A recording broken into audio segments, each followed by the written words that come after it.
Hey guys, I am back with the second video of the video series on class 7 science nutrition in plants, and in this video we are going to learn about photosynthesis in detail. If I ask you, can you name an organism that prepares its own food? Okay, you may say humans because we prepare our own food. Our moms, they prepare the food in the kitchen and that's how we eat. Okay. Now, if I ask you, from where do we get the raw materials for cooking? From where do you get the vegetables? From where do you get the fruits? You get them from plants, right?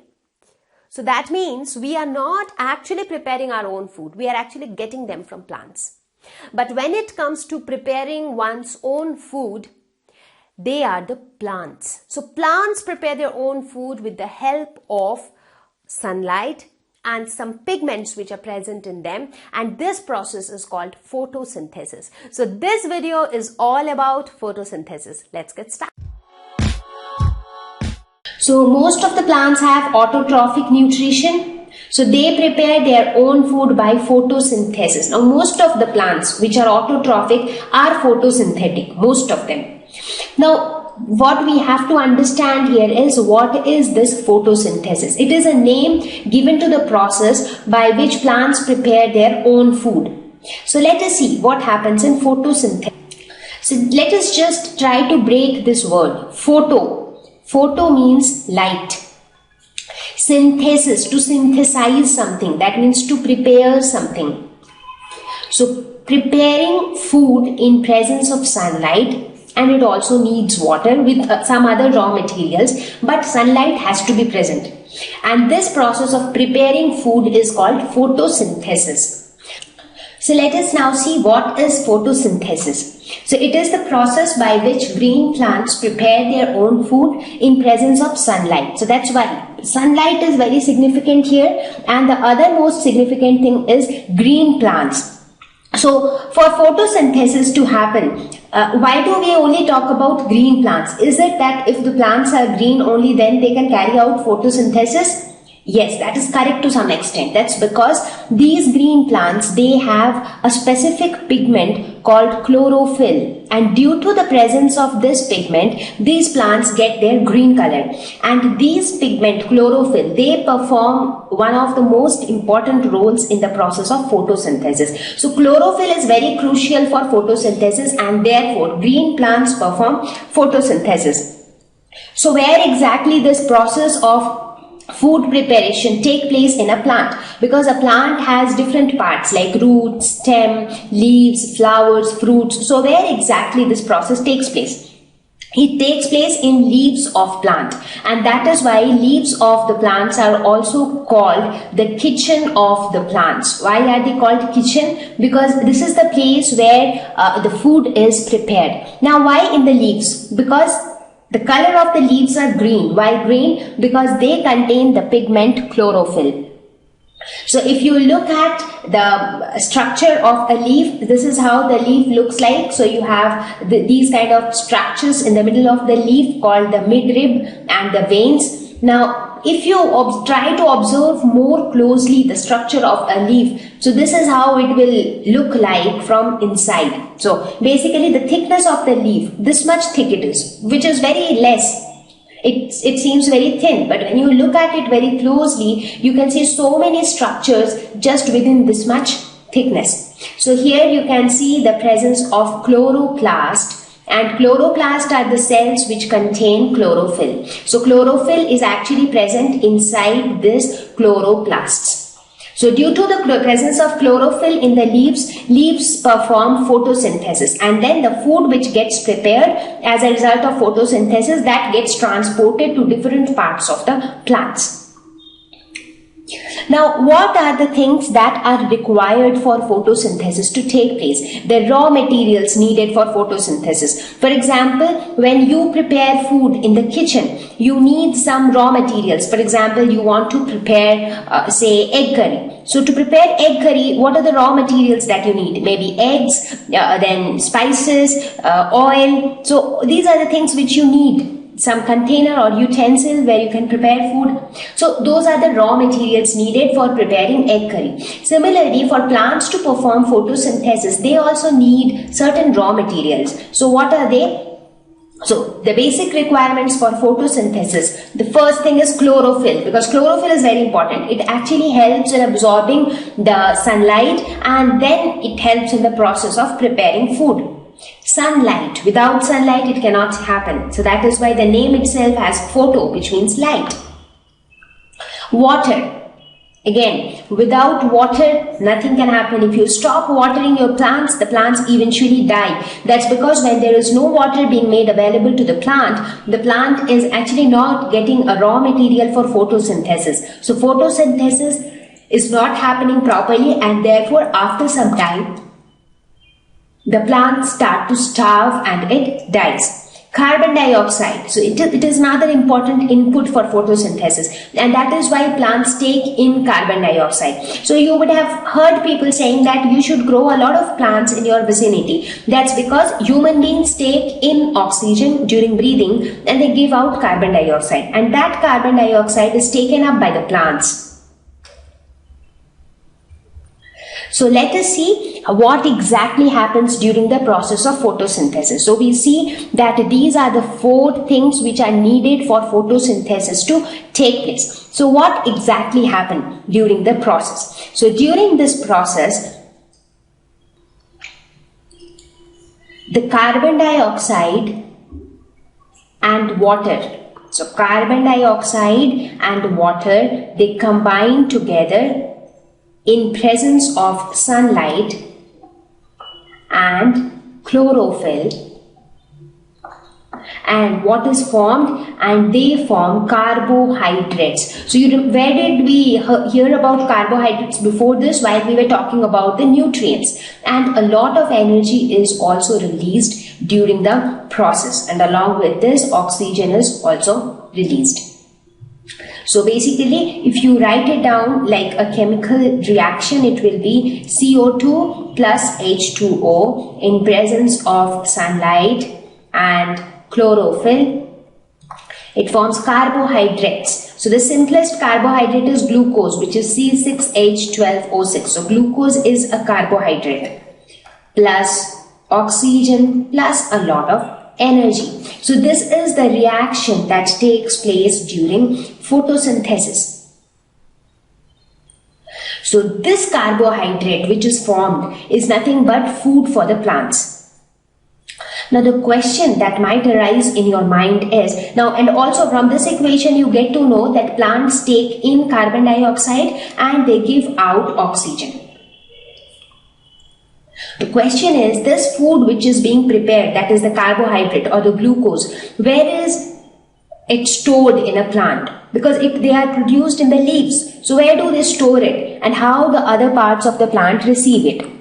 So the food which is prepared is stored in the form of starch. Now the food is prepared in the form of glucose. So glucose is a carbohydrate. So it is a simple carbohydrate. But this glucose is stored. So during photosynthesis, as I said, oxygen is released. Correct? So the glucose which is obtained during photosynthesis, that gets converted into a polysaccharide, that is again a carbohydrate called starch. So basically starch is like a polymer. It contains multiple units of monosaccharides. So each of this unit is a simple sugar. So multiple units of simple sugar together form a starch. So now this starch is stored in the leaves. Now presence of starch in the leaves prove that photosynthesis had taken place. And this starch, it remains just stored, and whenever energy is needed by the plant, the starch is used up as and when needed. So this is the form in which the food is stored in plants. So the food is prepared in the form of glucose, but then the glucose gets converted into starch, and then starch is stored in the leaves. Now the question that arises in your mind is how gaseous exchange occurs. Now we saw that during the process of photosynthesis, so one of the important raw material is carbon dioxide. So now the question is, from where is this carbon dioxide coming inside the plant? So from where is plants taking in carbon dioxide, and how is plant giving out the oxygen which is produced as a result of photosynthesis? So how is the exchange of these two gases taking place in case of plants? So that is where stomata plays a very important role. So stomata are the tiny holes which are present on the leaves of plant, and through these tiny pores, carbon dioxide and oxygen are exchanged between the plant and the surroundings. So let us try to understand stomata in more detail. So these are tiny pores on the surface of leaves. So when you try to focus on the leaf of a plant, one particular leaf, and observe it under a microscope, you actually see the presence of these kind of pores, and these pores are stomata. Now these pores are so tiny that they cannot be seen with your naked eye. So if you actually look at a leaf, you will not be able to see those pores. You will be able to see them only when you use a good microscope. Now through these pores, the carbon dioxide will get inside the plants and the oxygen will be thrown out. So gaseous exchange occurs through these stomata. So if you actually look at the structure of a leaf, so what do we see? Till now, whatever we have learned, we understood that chlorophyll plays a very important role. Stomata plays a very important role as far as photosynthesis is concerned. Now, this is how a leaf looks like when you observe just the side or the thickness of the leaf under a microscope. So this is basically the upper surface of the leaf, and this is the lower surface of the leaf. So basically this is the thickness of the leaf. So hope you are able to understand. So if I draw a leaf like this, okay, let's say this is a leaf. So this leaf, just the thickness, this thickness, so just imagine how thin it is. So I have just magnified that thickness just to tell what all are present inside that. So this is the upper surface of the leaf. So maybe this is the upper surface, and the bottom surface, the other side of it, is the lower surface, that is this surface. So in between that you have the outer layers, they are the epidermis. So epidermis is present on the upper surface as well as on the lower surface. And on this epidermis you have openings, and these openings are stomata. So here you see this is stomata. So this is how stomata actually looks like when you see the detailed structure of a leaf. Now it has been observed that more number of stomata are present on the lower surface of the leaf when compared to the upper surface. So this is the lower surface of leaf. So this is the lower surface of leaf, and this is the upper surface. So more number of stomata are present on the lower surface. Now in between these two layers of epidermis, so this is one layer of epidermis, this is one layer of epidermis, and again this is another layer of epidermis. Epidermis is nothing but the outermost layer of cells. And in between that you have the mesophyll layer. So this middle layer is called the mesophyll layer. And in this mesophyll layer you have two types of cells. So you see, one, you have these green colored cells which are arranged parallelly to each other, and the other type of cell which you have is this one, where you have lot of spaces in between them. So these cells are called the spongy cells, and these cells are called the palisade parenchyma cells. So these are the two types of cells which are present in the mesophyll layer. Now where exactly is chlorophyll located? So chlorophyll is also present in the mesophyll layer. So here you got to know where exactly in a leaf you have the stomata, it is on the outer surface, and where do you have the chlorophyll? In the mesophyll layer, that is in the middle layer. So now we will look at the movement of the stomata, how stomata allows gases to come inside, how it allows gases to go out. So let's see how it actually works. So there are a pair of guard cells, like how you have, like let's consider the example of your house.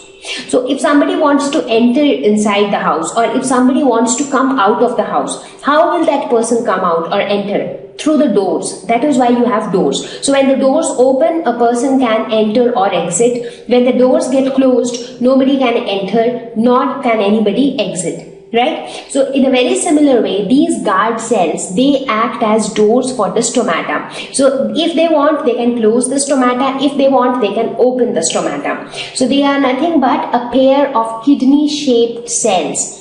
They have very thin walls on the outer side and thick walls on the inner side. So let us look at the picture. So this is the picture where you can see the stomata and the guard cells. So stomata is basically the opening. So here you see this open space is stomata or the stomatal pore. But this pore is created by two cells, these yellow colored cells. So these pair of cells is guard cells. So when the guard cells come very close to each other, like in this case, so you see the pore is actually closed. So the stomata gets closed. When they move apart from each other, the stomata opens. And whenever the stomata opens, the gases can move through the pore. As soon as it closes, no more gases can move. So that's how these guard cells govern the opening and closing of the stomata, and the opening and closing of stomata decides the exchange of gases through the stomata. So that's how the opening and closing of stomata is controlled.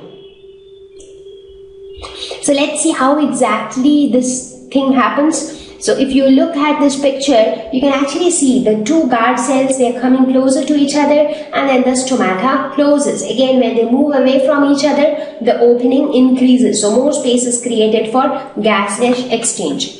Now it is not only, now there has to be something which is controlling the guard cells also, because guard cells are no magical cells that they will just move, they'll just make such movements on their own. So there are a lot of factors which actually affect this movement of guard cells. So some of the important factors are light,